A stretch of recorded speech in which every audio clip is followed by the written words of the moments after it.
मला असं वाटतं अजय सर, अतुल सर, तुम्ही इतक्या पोटतिडकीनं शिवरायांवर प्रेम करता, इतकं मनापासून भावूक होऊन त्यांच्याबद्दल बोलता, त्यांच्याबद्दल कायम मनात भावना ठेवता आणि हीच भावना तुमची या संगीतामधून सुद्धा आमच्यापर्यंत पोहोचेल, जी ऐकायला आम्ही ऑलरेडी सुरुवात केली आणि 1 मे पासून संपूर्ण जगभरात ही लाट पोहोचणार आहे. मी अतुल सर तुम्हाला विनंती करतो, तुमचा अनुभव कसा होता?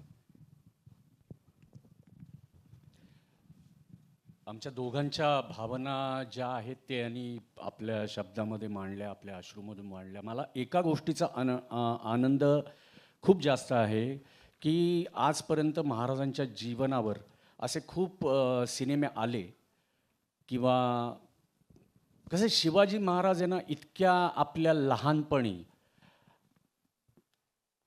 कुठलीही पिढी असो, आम्ही असो, आमच्या आधीची पिढी असो, आज 400 वर्षानंतर सुद्धा जगाच्या पाठीवर असा एक माणूस आहे की प्रत्येक माणसाच्या रक्तात सळसळतो. असा माणूस मला नाही वाटत पुन्हा होईल. असं व्यक्ती म्हणून आपण जर का त्यांच्याकडे बघितलं, त्यांना जर का देव आपण बघितलं तर मग सगळंच सोपं वाटतं. पण एक माणूस म्हणून त्यांच्याकडे बघितलं तर मग कळतं की हे अवघ्या 50 वर्षांच्या आयुष्यामध्ये आपण काहीच केलेलं नाही त्या माणसापुढे. आणि आंतरराष्ट्रीय पातळीवरचा असा सिनेमा होण्याची, करण्याची आमची न जाणो कित्येक वर्षांची गरज होती, इच्छा होती.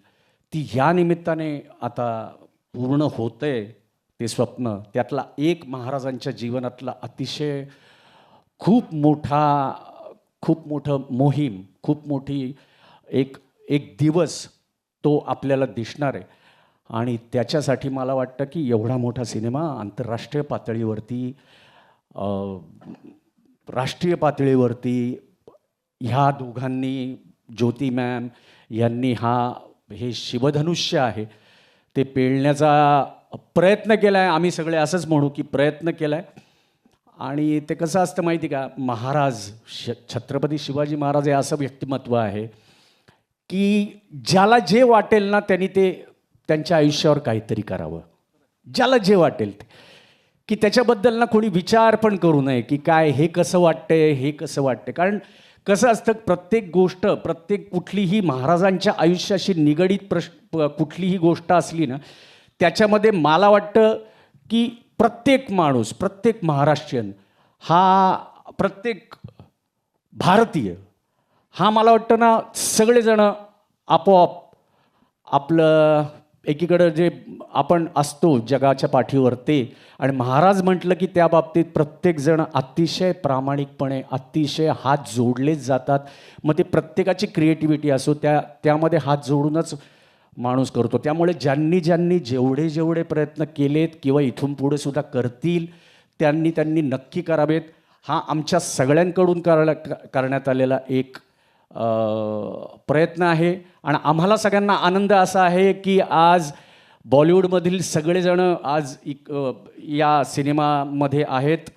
आणि महाराजांचा सिनेमा इतक्या मोठ्या पातळीवर रितेश भाऊंनी केला आहे. याच्या खरं सांगायचं तर ही त्यांच्यासाठी पण एक मोहीम होती. आणि त्या नवरा बायकोंनी काय काय काय काय बघितले हे कदाचित पुढे उद्या जर का आत्मचरित्र त्यांनी लिहिलं तर त्याच्यामध्ये तुम्हाला कळेल की ते आत्ता हा खरोखर खूप इमोशनल होण्याचा दिवस आहे. कारण 10 वर्ष उराशी नाही, 10 वर्ष महाराष्ट्राला माहिती आहे की 10 वर्ष हे स्वप्न त्या रितेश भाऊंचं होतं.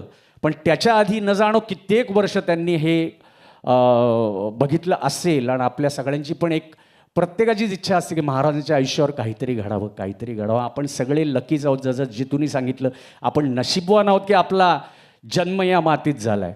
आणि अशा माणसाचं आपण आपला मूळ पुरुष आहे की ज्याचं नाव घेतल्यानंतर ते 2 वर्षाचा मुलगा असो किंवा 70 वर्षाचा माणूस असो, 80 वर्षाचा, रक्त सळसळतं आणि एक प्रकारची ऊर्जा निर्माण होते.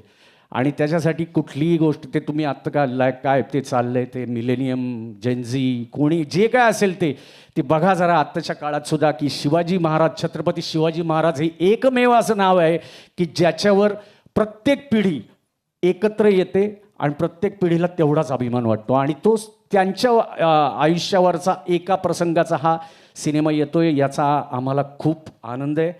आम्ही याचा भाग होण्यासाठी आसुसलो होतो आणि ते जे काय थोडीफार आमच्याकडनं त्यांची सेवा करण्याची संधी मिळाली त्याच्याबद्दल रितेशजी आणि जिनेलिया वहिनी तुमचं खरोखर खूप मनापासून आभार.